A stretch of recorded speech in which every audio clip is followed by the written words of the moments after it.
Hey, my name is Jack, and I have another build for the Legacy of Phrecia event. This time, a Blind Prophet Lightning Arrow using the Lightpoacher and Shroud of the Lightness. Before I even explain how this build exactly would, I need to explain something about Blind Prophet, and for that, we need to go over here and look at the Blind Prophet Ascendancy. And we'll see, looking at this, that there's only one connection, and that is to Sightless. Sightless has "You are blind." That is, of course, very bad, as we are in attack build. We need to hit the enemy, and this is gonna mess with accuracy. So what we will do, we go over here and we read this blind mitigation exactly how it works.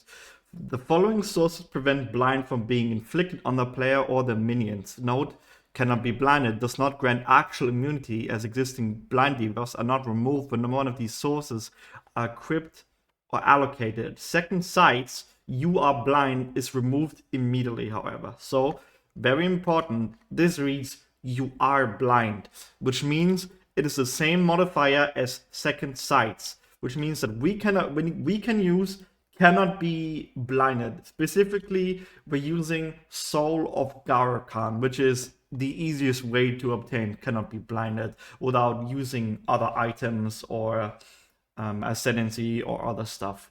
That way we go around Blind Prophet's Sightless and don't have to deal with being blind, which would mean 20% less accuracy and evasion rating normally, which of course is kind of a death sentence for a bow build.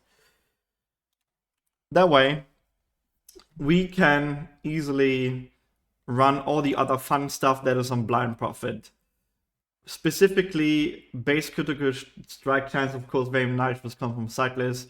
But we are going for Abyss Jewel stacking, which is why we're using Shroud of the Lightless and Lightpoacher each. It gives 5% increased maximum life per Abyss Jewel, 5% increased maximum mana per Abyss Jewel, and then Lightpoacher gives Spirit Charges, and Shroud of the Lightless gives increased maximum life per Abyss Jewel, increased max mana, and Penetrate 4% elemental resistance per Abyss Jewel effect, which is very important, and also why we're using an elemental bow build together with this chest piece. Another ascendancy that is also on Shroud of the Lightless is Shade Form. If you don't know what Shade Form does, it makes you immune to physical damage. Immune, which is extremely rare and pretty much the only thing in this game that makes you actually immune to physical damage, which for a squishy bow build, of course, is really nice. That way we trigger it on hit, and through Shroud of the Lightless we actually trigger a level 20 version. We have a 20% chance to trigger it when we use a socketed skill. I have in the 3 link from Shroud of the Lightness, I have Frenzy with Mana Forged Arrows. That way, whenever we attack with Frenzy, there's a chance to trigger it. With this, we probably won't have Shade Form up the entire time, but it does have like a high amount of uptime, and it makes us completely immune to physical, right? Which of course is very nice. Let me show off the skill tree. We are a shadow, sadly. So we start over here, we have to use a lot of points to get down to this side of the tree. This jewel right here, as I've explained before in the other build, is just the way that Path of Building simulates this ascendancy. So instead of this, you would probably either have another Searching Eye jewel or a Watcher's Eye. You can also use Ulaman's Gaze. One of these 3 is fine. Other than that, we pick up this Reservation Mastery together with them for Mana Reservation. We don't have enough Mana Reservation to use 3 auras. We can only use 2, which is Wrath and Haste. Right? Together, you can keep the full level Wall Haste on here, which is a very nice buff. But sadly not enough for 350%, or otherwise what I would put in here is without a doubt Grace, which puts her at like 70% chance to evade, which is very nice. Sadly, not enough mana reservation efficiency to hit that. Even with a helmet and shine a level 4 enlighten, you would need an entire reservation. You could probably take this one down here, but then you would have to remove some other stuff over here. which would be a big damage decrease, as this bow is kind of tight on damage, right? We go down here, we take this lane for damage and movement speed. We try to stack as much movement speed as possible, take this life mastery, go over here. This one is actually important because it gives chance to suppress spell damage on 3, which is very nice, together with this one also giving suppress spell damage and maximum life. Over here, this accuracy and mastery is actually better than this one because this one gives crit and we already have 100% crit chance, so we take that instead. We take this over here, critical strike multiplier is one of the biggest damage increases that you can get for this build, together with take 30% reduced X damage from critical strikes. We take the entire bow tree over here, the critical strike challenge, critical strike multiplier is of course the biggest damage increase, and the bow's attack, find additional arrows, very nice for clear. Over here, these 4 suppress spell damage, and very important, you take this gives you 3 pulse. That way, lightning arrow pulses and continues doing damage to the monsters behind the first monster that you hit with lightning arrow. This one here gives attack speed plus fire and additional projectile, and the mastery is important. Monsters cannot block your attacks, which also counts for bow attacks. Very good. We take Mark the Prey, this side tree here, which gives a good damage increase. The third, one of the most important ones, is this Leech Mastery, which gives us 1% of a life and mana leech. And the mastery is the most important, 10% of leech instant. We go all the way over here. These 3 intelligence nodes are actually very nice. And then we go for this lightning mastery, which converts 30% of physical damage converted to lightning. And lightning arrow itself has 50%, so that gives us 90% conversion to lightning damage. We go all the way down here, we take this mastery together with hits have a 25% chance to treat elemental monsters and values as inverted, which means they're inverted, and then we have additional lightning pen on top of it. We also hit 100% chance to chalk together with these nodes over here on the left side. Crit nodes over here, some more spell suppression, life, and point blank. Sadly, we can't get fast shot as we're not a ranger, otherwise Forbidden Flame, Forbidden Flesh would be very worthwhile, but point blank is better. It adds about 1 million DPS, which is pretty good. And there's also here adjacent animosity, which you can stack together with that, which would add another damage if you want to. The range for this is very specifically 10 distance, whatever it is, right? Beyond that, you're going to lose damage in a good amount of it. So you want the monsters to come close, which is fine because we are bow build. The monsters always run towards us, right? So that's completely fine. That's pretty much the skill tree. I showed the skill gems a little bit, but I showed again. You actually have 2 options here.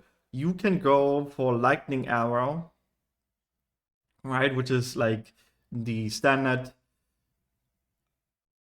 clear. But you can also go for lightning arrow of electrocution, which does a lot more damage, as you can see. But the thing with lightning arrow of electrocution, it works like explosive arrow. So to say, you can't have any forms of chain, split, fork, return, all of that stuff. Like Pierce doesn't work. You can't have any of these forms. If you have any of these projectile modifiers with lightning arrow of electrocution, the final arrow will not stick in the target and it won't do any damage, right? So this one's actually, I'd say, a lot better, which you can see from damage-wise for bossing. But I'd say lightning arrow with pierce is a lot better for clearing. So you kind of have to choose which one you like more. And then the links here are pretty simple.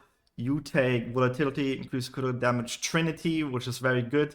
As from spirit charges, over here when we go to Lightpoacher, gain 5% of physical damage, extra damage of each element per spirit charge, right?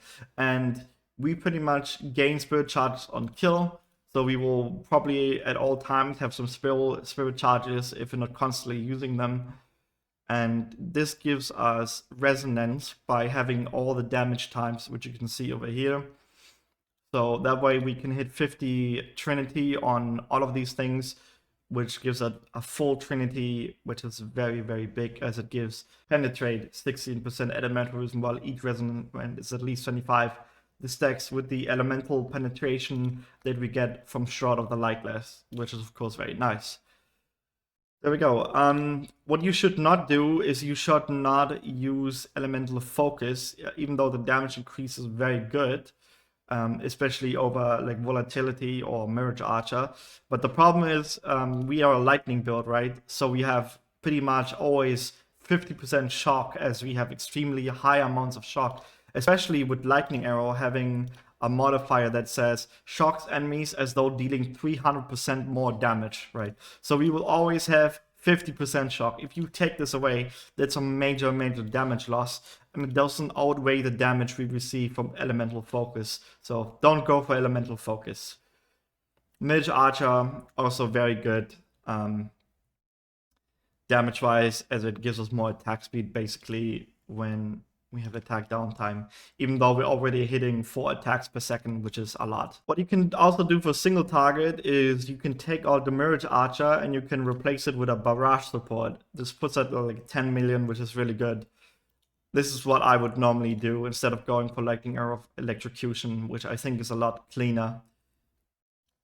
So Mirage Archer for map clear and barrage support for bosses.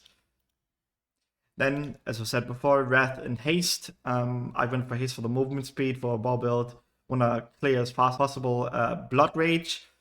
We don't need the Frenzy Charge generation from Blood Rage. We generate Frenzy Charges in another way. All we need this for is for the attack speed that Blood Rage gives, and that's pretty much it. The Enlighten 3 is actually needed. Depends on how much like mana cost. You can see we have mana cost per second 160, and we have a mana pool of 166, so we are over the mana cost per second. We have like a 6 maximum over the mana cost. We leech a lot more than that. We won't have that problem where at some point we use so much mana that we can't keep up with the attack rate we have. That is what this Enlighten is for, pretty much.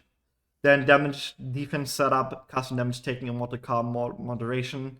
Molten Shell does not work because it's based on armor, and we don't have any armor unless you go for Iron Reflexes, but Iron Reflexes is like 3 nodes away, right? So you'd have to remove something else over here if you're gonna go and stack armor instead of evasion. Immortal Cowl is the best option, honestly, even though the duration is extremely low. Pretty much what will happen when we get hit, it will immediately trigger when we take 528 damage or more. And then at the same time, Shade Form will probably trigger. So you have to really think about if you actually care about this setup. What else you can do instead of this is you can go over here, you can put in an artillery ballista setup together with Lightning or pretty much anything else, or one of the focus ballistas, right? Which you can just put down like totems and let them shoot bosses for you. Focus ballista is what I meant. This one's way better for single target clear. It can also give you a little bit of help against some tough rare monsters instead. For our curse, we're gonna use Sniper's Mark with Mark on Hit. That is pretty much the best for clear and the best against rares. Conductivity doesn't really do anything because we have high amounts of elemental penetration. Then in the chest, as I said before, Frenzy, Mana Forge Arrows, and Power Charge. This way we generate Frenzy charges and we generate Power Charges at the same time together with Mana Forge Arrows. That's pretty much it for the skill gems. Looking over the items, let's go to the mid-game tree. This bow you don't want the 3-element bow, as Lightning is the one we're stacking the most and we gain the most damage from. So you want physical actually, because we convert, right? We convert everything to Lightning. That way this is actually a pretty much almost full Lightning bow. The damage increase from increased physical and added physical damage is way higher than T1 fire and cold damage. So pretty straightforward. Imperial Bow is by far the best base. You can also go for America's bow if you like the movement speed of it, but Imperial bow is the best. Primal Arrow Quiver. The other one is the one that gives attack speed, which is also good. We go for a Redeemer Quiver, specifically for a chance to gain onslaught for 4 seconds on kill. This is important. So we have permanent onslaught while map clearing, and of course bow attacks fire an additional arrow for more clear, and then life and lightning damage. Lightpoacher, we use the 2 abyssal sockets. We want as much abyssal sockets as possible to scale all the abyssal effects. Gives Spirit Burst, which is nice for Claire. It gives 15 elemental auras, and what it also gives, as I've said before, gain 5% of physical damage, extra damage of each element per spirit charge. Your spirit charges maximum is equal to the amount of abyss jewels we have. This build in the end game will have 9, which puts you at almost 50% of physical damage as extra damage. So we will have 45% extra damage of each element. Very nice. These Searching Eye jewels are pretty much always the same. Global crit multiplier, double lightning damage to attacks, and life. That is the best scaling you can get pretty much. What we will also have is these jewels. These ones here are very important.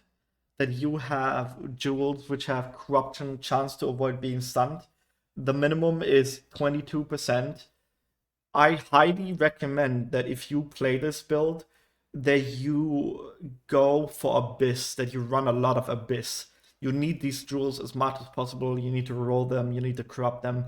This is pretty much the only way we can hit 100% stun avoidance over here, together with Heart of the Oak, right?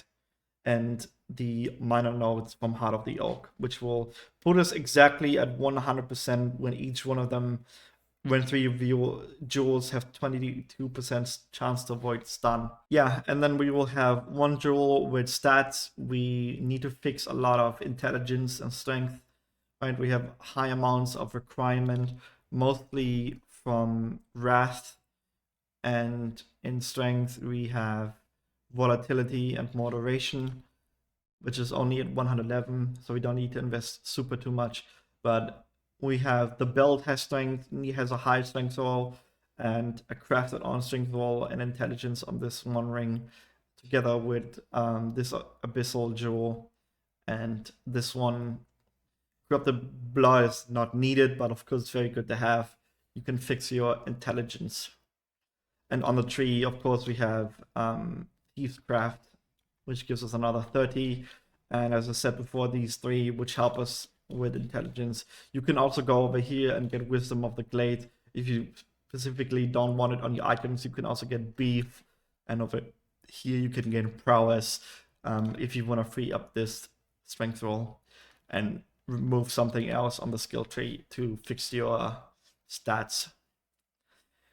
As I said, Shroud of the Lightless, very important. With this, we scale a lot of life and elemental resistance penetration.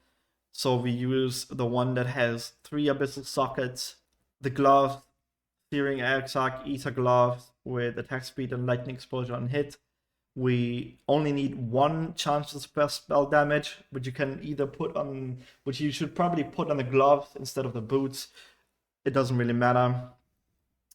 Then the boots, as same as before, chance to avoid being shot, chance to avoid elemental ailments together with Storm Shroud. And that will fix our entire elemental ailments. We have 100% and everything, as you can see.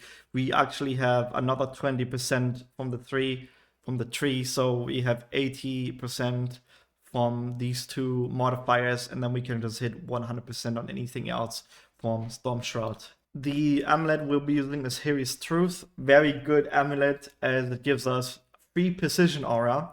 Level 30 Precision Aura. Precision Aura has 100% increased mana reservation efficiency. That way, Precision won't take up any mana reservation. It still applies. Very good. And it gives us bow attacks of Cutting Strike. It is the 10% Cutting Strike, which is very good. Global Critic Strike multiplier and a big amount of dex, 100 dex. Then for the Anoint, I think the best one by far is Tenacity, which gives Transfiguration of Body, which is very good. You can also go for Heart of the Thunder for some more lightning pen and lightning damage. But I'd say that tenacity heavily outweighs all of these as we scale with life, and then with transfiguration of body, increase and reduction to maximum life, also apply to attack damage at 30% of their value, right? So we like double scale that way together with Shroud of the Lightless and the Ascendancy, which also gives maximum life per Abyss Jewel. The rings are mostly fixing resistances. If you can't get the lightning damage, it's not super needed. The increased elemental damage is pretty much just on top of it. The Topaz ring, pretty much the same. Want to fix resistances, the strength and intelligence craft is needed. Stick and Vice, the strength craft is needed if you don't fix anything else.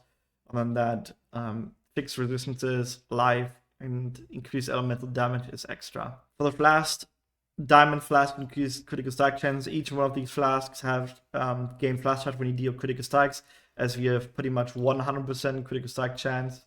This isn't quite accurate. It should be 100% right here. Sulfur Flask, immunity to poison. Quartz Flask with bleed. This Quartz Flask actually puts us at 100% spell suppression together with the gloves. That way we don't have to need another spell suppression roll on the boots. Frees up a suffix or prefix or whatever it was. And lastly, Amethyst Flask to give us some chaos max hit. Actually, the immunity of Ignite is not correct. You can go probably for increased evasion or increased movement speed here instead. That's better instead, I say. Yeah, and as I said before, Storm Show to fix all element resistances. That's pretty much how this build goes. Then we have, of course, the endgame team. This build scales, I honestly not that super far, but there's definitely some damage that you can get out of this by having a way better bow, right? Bow attacks fire 2 additional arrows. You can gain like lightning pen on the bow and global critical strike multiplier. You can gain some more damage rolls with increased elemental damage and critical strike multiplier in the lightning damage to attacks. These jewels will pretty much stay the same, plus the uniques. There's no change there. The gloves, you can get higher resistance rolls, which free up rolls on a unique ring, which lets you add some more damage modifiers. Pretty much just go for global critical strike multiplier, that's it. That is pretty much the same. Stick and Vice, plus apply to you have 10% increase extra effect is really nice actually. And if you want to, you can go for what's it called? The Dying Sun. This adds 2 more projectiles, which helps a lot with clear.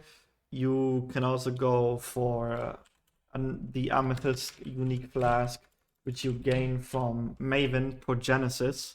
This one adds a lot of effective hit pool, and we pretty much don't need a suffix on this Amethyst Flask anyway, and this helps a bit with survivability. When hit during effect, 25% of life loss from damage taken occurs over 4 seconds instead, which is very nice since we have a good amount of life leech. We add 2 more jewel slots then in the endgame. I recommend going for Searching Eye jewels, as the scales with Shroud of Lightless and the Ascendancy, of course. You can also go for Watcher's Eye, which is very nice. It's a good amount of damage, actually. The only Watcher's Eye that is worth wearing for, as we're using Haste and Wrath, is the Wrath one. These are the best modifiers. You want any combination of these 3 modifiers. If you can get all of 3 of them, amazing. But that's a really, really rare Watcher's Eye, right? It's not that bad if you lose 1 spirit charge. You go from 9 spirit charges to 8 spirit charges. It doesn't really matter. Like, I think the Watcher's Eye outweighs the loss of that spirit charge. The Watcher's Eye damage increase is just higher. That's pretty much the endgame equipment. As I've said before, Lightning Arrow of Electrocution. The damage increase is a lot higher. We're in the 40 millions, 42 million almost. Actually, if I would do some like bossing, I'd actually go for Lightning Arrow of Electrocution, and on the tree, just remove these 3 and don't use Olaman's Gaze. That way, the arrows will just stick in the final target. The damage on an Uber Pinnacle boss is 12 million, which is a really good amount for Uber Pinnacle. I think there's a good number for a boss and clear. It's totally doable. Lightning Arrow together with Barrage support instead of Mimat Archer hits 16 million, which is good enough, I would say. The 8 million, 8.6 million is very good for clearing, I'd say. If you don't enjoy the explosive arrow playstyle, I think you can just stay with lightning arrow instead. And then that quality 20 on pretty much everything, right? Not really anything big here. Go lightning arrow 21, easy to get. All of these don't need to do anything special. Just hit 2020 corrupt for level 21 gem. And the links doesn't really have changed at all. Skill tree, we go for this jewel, stock it over here, and since we went to the way of arcing blows to get this physical damage converted to lightning, we can get this jewel socket and we can get this frenzy charge, which gives us another 400,000 damage. Forbidden flame, forbidden flesh. I would love to be a ranger because then we can do use all of the fun stuff that's on the Deadeye tree and the Raider tree. And Raider tree, for example, would have Unbound Avatar. But we are a shadow because Blind Prophet is a shadow build. There's really nothing good to go for here. The best one would probably be opportunistic. So if we would skill into opportunistic, 25% more damage while there's at least one rare unique enemy. And that would gain us like a really big damage increase actually, right? But it says at most one rare or unique enemy. So if you're fighting multiple rares, now it's 0. Your damage increases 0. But you get some effective hit pull, but I don't think it outweighs the use Forbidden Flame, Forbidden Flesh, as we actually use a good amount of damage from having to use two of these sockets. So you'll have to think about if you really, really want that. I think there's really not another good node that you can go for. Elusive, I mean, we get Elusive from our Ascendancy anyway, right? And we have a better version of Elusive from that Ascendancy. Swift Killer, I mean, 2 additional Frenzy Charges is nice, right? But doesn't outweigh the damage from Abyss Jewels. Polymath, actually good amount of damage increase with some like regeneration overall, but I think the damage increase from a Watcher's Eye and another Abyss Jewel is straight higher. Born Shadows would be another one. I don't think it's worth going for, honestly. And that's pretty much the endgame version of this build. As you see, I haven't put in like an early maps version. I don't think this build is playable as a Leaguestarter. You can play as a Lightning Arrow Leaguestarter. Like Crouching Tuna has a very good build for that. Lightning Arrow is actually a good Leaguestarter, but specifically Blind Prophet is not a good Leaguestarter. And if we go over here, again, like we always have to take Cyclist. That fucking sucks. Like how are we gonna level with no ascendancies? Horrible, right? And cannot be blinded. There's a bunch of items which you can get on, but not when you're league starting it. So I don't think this is doable. What you can do actually is you go for Surfcaster instead. You cannot be blinded, re-choose to Blind Prophet. It's not like Path of Exile 2 where you're like locked in. You can use Orbs of Regret, re-run the Ascendancy trials, and re-choose. So you regret your Ascendancy points, right? You would regret Surfcaster, and then you go into Blind Prophet later. What is really worth here taking, if you are going to do this, is Ghost of the Deep. 30% movement speed during campaign, and attack speed and damage is just amazing, right? During campaign, you want as much movement speed as possible. That's how all the speedrunners like clear the campaign in 1 hour, or like 1 hour and 10 minutes or something. It's incredible, right? Other than that, there's a bunch of really good stuff on here. So you can go for Surfcaster while leveling the Lightning Arrow build and respec into Blind Prophet later when you have all the items, specifically Shroud of the Lightless and Lightpoacher. And of course, you actually do need Hero's Truth, because without it, we are missing hit chance and a lot of it. That's why I haven't put in a leveling build. I think this is better as a secondary build which you play after your Leaguestarter. Is this SSF viable? I mean, it has some like rare uniques, but if you run enough Abyss, I think this is doable. This is totally doable.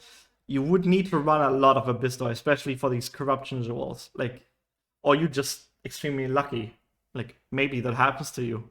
It never happens to me though. And that is pretty much the entire build.